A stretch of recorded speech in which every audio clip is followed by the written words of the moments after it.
Hey guys, welcome back to my channel. This is Kemi, and I'm here to talk about Beyond the Gates Season 2, Episode 13. Before we begin, make sure you guys are liking, subscribing, and turning on your post notifications so you'll know whenever I post. Now, before we begin, this episode had a lot going on. It feels like it. Like, I just feel like we were everywhere today. So, again, I'm going to be all over the place.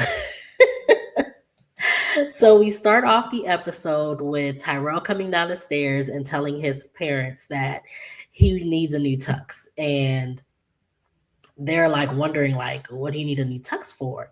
And he's just like, I'm gonna go to the cotillion or whatever. And they're like, wait, why did you change your mind? And so he was just like, um, we what he say? He was basically saying like we still believe in what we believe in, but we're still gonna go to the cotillion. And Smitty is just like, don't do anything crazy. You can't protest about the cotillion at the cotillion. You can't do none of that. If you're going to show up, then you need to show up and be respectful. And Martin is just like, I hope that you're doing this because this is what you want to do and not what Jessica wants you to do. So he's just like, yeah, this is what I want to do. It's also what Jessica wants to do. And Samantha's just like, whatever. And Martin is just like, well, if you guys still feel the same way about it, then what changed your mind?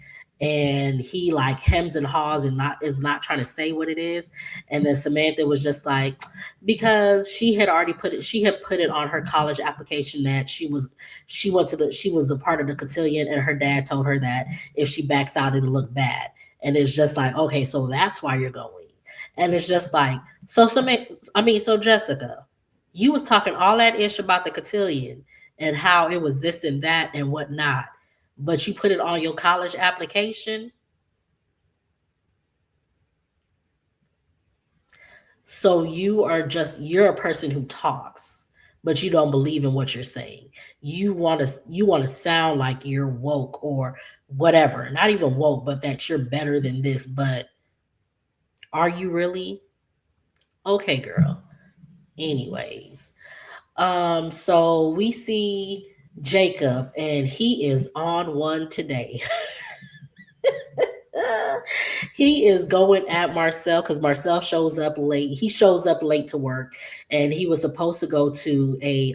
They had a meeting that morning about the new criminal empire that's creeping up in town or whatever, and he didn't show up. So Jacob is going in on him and all this other stuff, and he realizes that he was late or didn't show up to the meeting because he was with Leslie. And Jacob is just like, so you ain't come to work for a work meeting because you was sleeping with the enemy allegedly, like, just basically saying like she a criminal, allegedly. And Malone was just like, she ain't been booked for nothing, you ain't found nothing on her, so and it's just like, but sir, you initially started cozying up to her to get information on her. Like, what are you talking about? She's crazy. Okay, but whatever. So um they find out that they have to go undercover or whatever. And Elon says he can't do it because he has to work on some other stuff. So he hands it off to Malone. And Malone was just like, he can't do it because everybody knows him now. So he was just like, I can find some other people. They won't be as good as me, but I can find some people. And Jacob was just like, well, you don't need to find nobody because I'm the best person for the job. And Malone laughs it off, or Marcel, sorry, he laughs it off, and Elon is just like, are you sure about this? Da da da da. And he was just like, I'm sure. And so he was just like, so Elon was just like, okay, fine, you can go undercover, but you're gonna have to distance yourself from your family, from work, from everything. You're just gonna have to like, you're gonna have to step back from a lot of things. Are you sure? Like, you have to be sure that this is what you want and be understanding of what it entails to go undercover or whatever.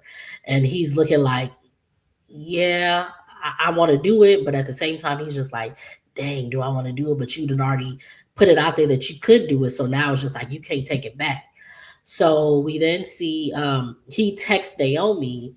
He had texted Naomi to let her know that he was having a day, but that he was having a day, but she didn't respond, because we then see Naomi, she is at the hospital. And I do apologize. We see Naomi, she's at the hospital, and she's meeting with the who is not the oncologist.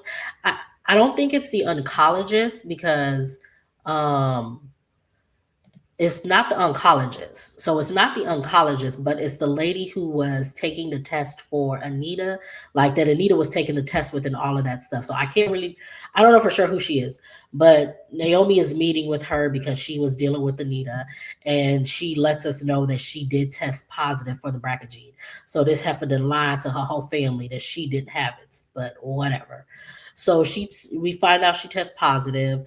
The doctor is telling her, um, talk to your family, tell your family about it, but Naomi doesn't want to tell her family because she doesn't want to parent her mom. She doesn't want her grandma to worry about her. She wants her grandma to sorry.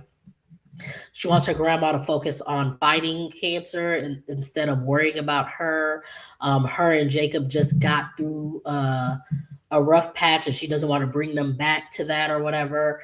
And it's just like, girl, so annoying. So the doctor gives her two numbers to call. She gives her a number to an oncologist and then a social worker, so that she could talk to these people, because Naomi is just like, she'd rather have all the information before she tells anybody or whatever. So they get up to leave, and then they run into Nicole, and Nicole was just like, "Oh, what are you guys here for?" or whatever. And the doctor covers and was just like, "I was just getting legal advice for a friend or whatever." So they all go their separate ways. Um, we then see what else happened? A lot happened. Sorry. So prior to Nicole running into Naomi. She's in her office. Carlton comes and brings her a gift. It's basically a gift that he wants to take her on a date to a theater and dinner or something like that. And he's low key a little bit jealous of her going on the date with Kyle or whatever. So they talk about that. Nicole tells him that she's dating other people. He's not the only person, and he's just like, he's gonna step up his A game, basically because he wants to be the only person. Um, we see Shanice on the phone with Ted. So they're on the phone throughout this whole episode, like on and off. So the first time that they're on the phone, he calls her to let her know that they can't go to the initial place that they were going to go to dinner because they're having a private event. So it's closed. So he offers to take her to the country club. She doesn't want to go to the country club because that's the Dupree place, and she doesn't feel comfortable going there or whatever. He talks her into going. She says okay. They get back on the phone again later, and he's excited about it. She's still having doubts and all this other stuff. And then she tells him that before I can go, I have to tell Nicole about us or whatever. And he was just like, okay, fine. She runs into Nicole after Nicole had left Naomi or whatever. She tries to tell her, but Nicole has to go deal with the patient. So Shanice is just like, okay, we'll talk later. So she leaves or whatever. We then see what else happens? We see Carlton and Ted. Well, before we get here, Ted and Kat. Ted again is at Orphy. So this is the same day as the party, I want to say, because he was at Orphy with Andre and he was still there. And Kat shows up. Kat comes to him, and she let's see. So a lot in this scene pissed me off. So she she tells him that she doesn't appreciate him telling her business to Eva. And he was just like, he's sorry that she's upset, but he wanted to shout it from the rooftops that she doesn't have the gene. And Kat was just like, you can tell anybody about it except for Eva. Like, I don't want her in my business, basically. Um, he says, you may not like each other, but y'all will need each other one day. For what? Even if I need an organ from her, I would decline it. That's how much I don't like her.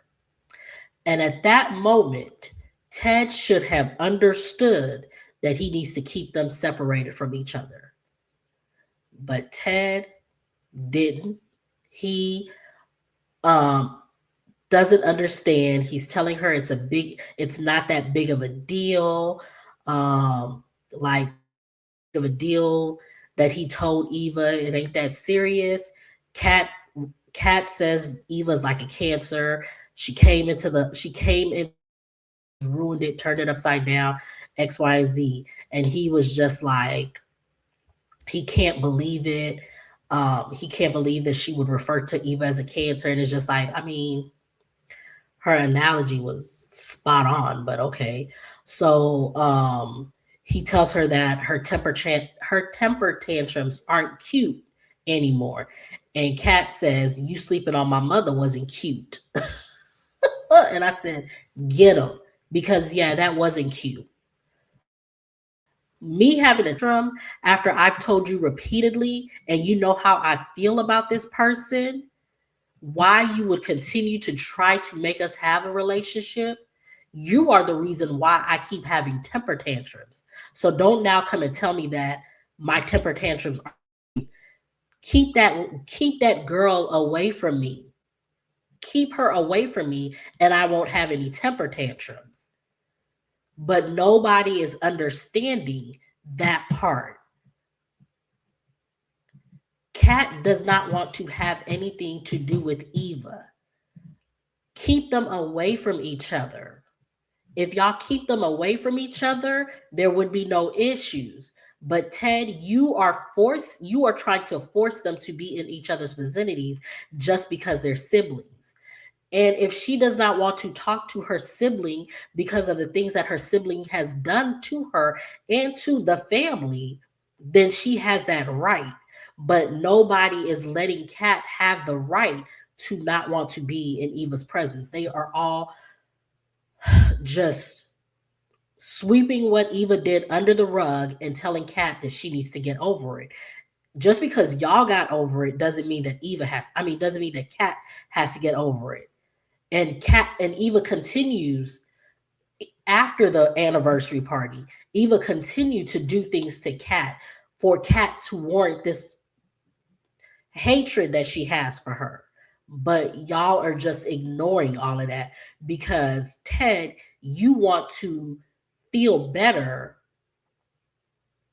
about what you did. And Kat is the reminder that what you did, she's reminding you at every turn that what you did wasn't right. But he doesn't want to hear that. So when she says that, she says you slept with Leslie and you think that Eva is like a brand new princess or something like that. And he tells her that this is the end of the apology tour and I'm done. He's been nothing but a good father to her and he makes mistakes. And uh yeah, he's done. And Kat knows what it's like to be cheated on and all this other stuff. And Kat's just like, it's not the same. And it's just like, low key, it is the same because he cheated on your mama, your man cheated on you. The only reason why it's not the same is because your man cheated on you with your sister. But it's low key the same, whatever. So he says that he tells her that she needs to act grown. And he says that Leslie was a mistake, but Eva was a gift. And he loves her just like he loves the rest of his kids.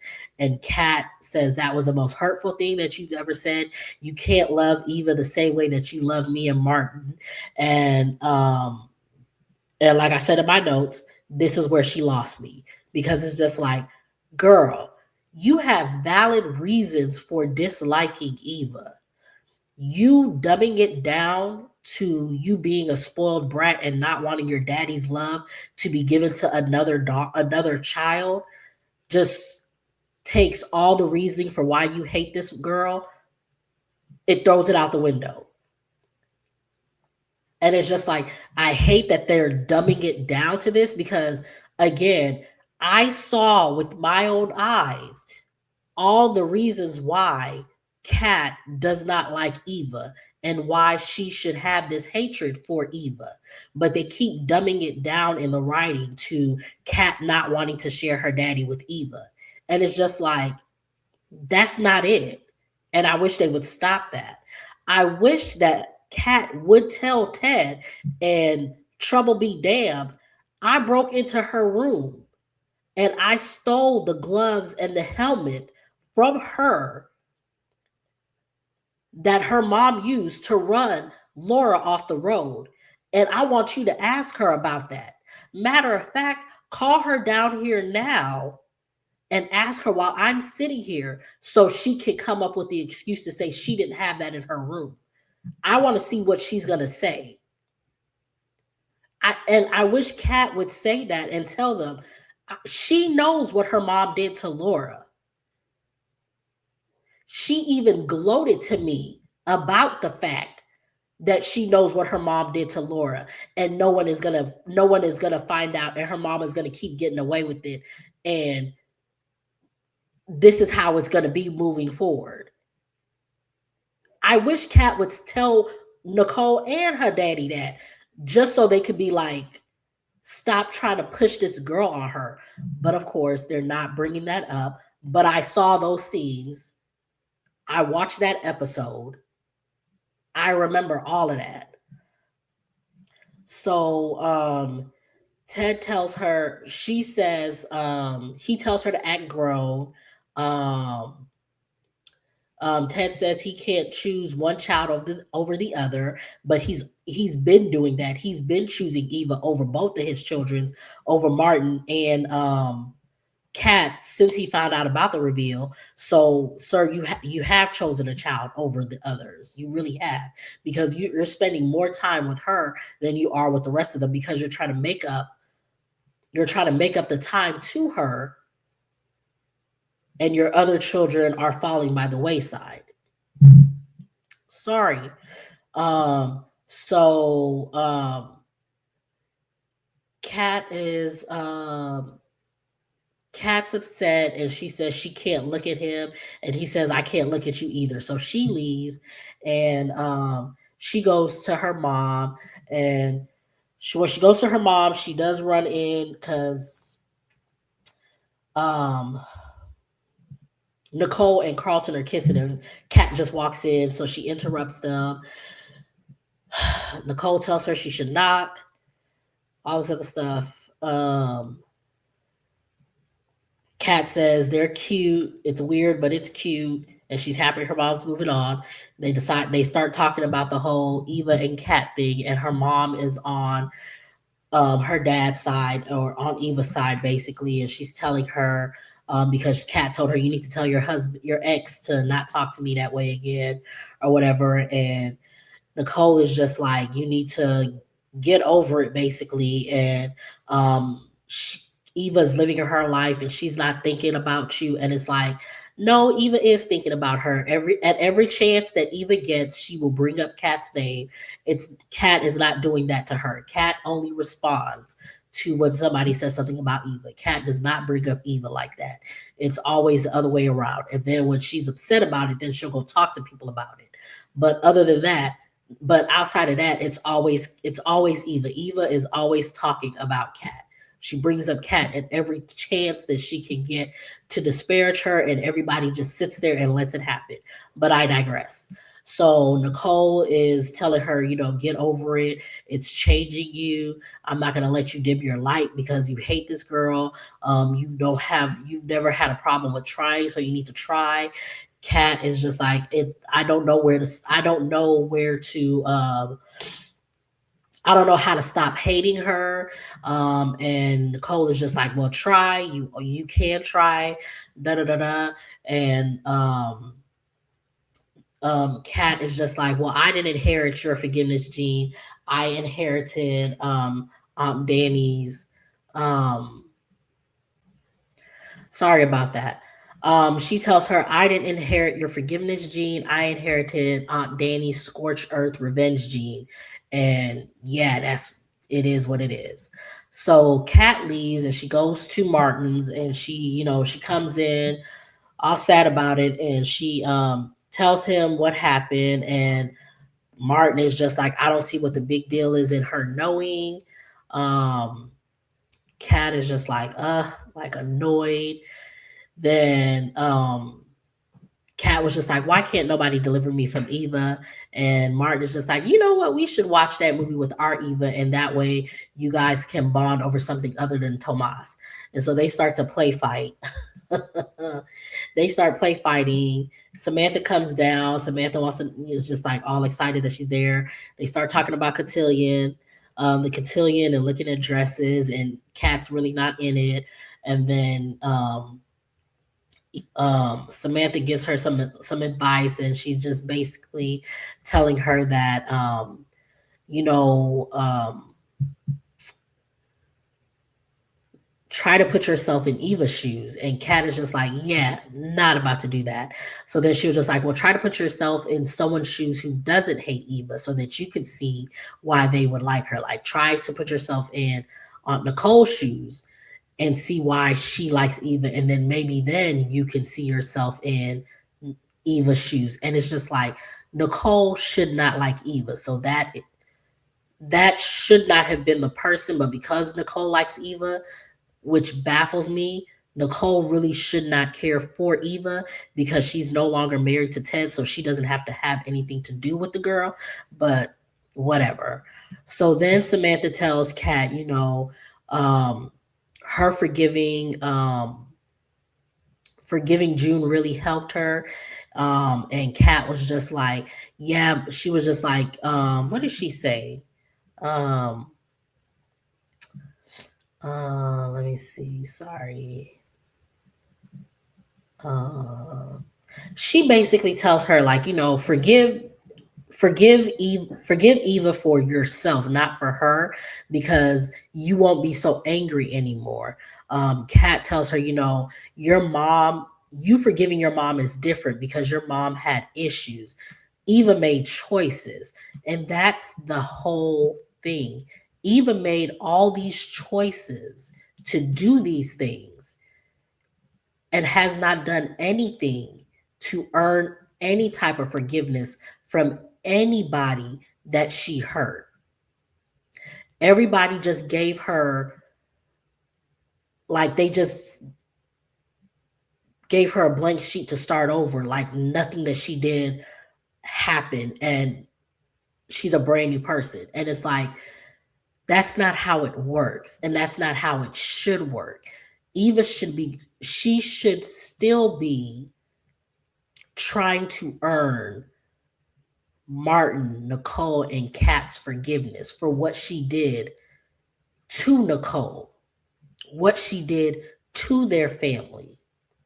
The only person who should have forgiven her as quickly as they did was Ted. And even then, that was too quick.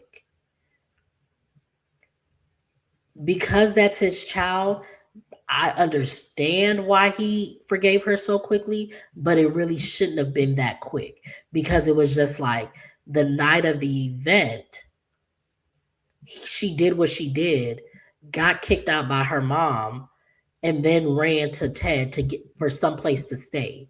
So had her mom not kicked her out the house, would she have gone to Ted and apologized? I don't think so. Because her and Leslie feel like they were right in what they did because they got the outcome that they wanted. So I don't think that had Leslie not kicked out Eva, she would have went to Ted and apologized and groveled to him so that he could get her someplace to stay. And then the next day they were at the country club together. as a united front. So no, she didn't even earn the forgiveness then, but she got it from everybody. And it was just like, excuse me, but I digress. Um, we see a throwaway scene of Vanessa running into Kyle, and they talk about how they're both widowers, and she gives him a business card for her real estate business, and just to, for her to for him, if he wants to find some place to stay while he's there, since he comes and goes or whatever.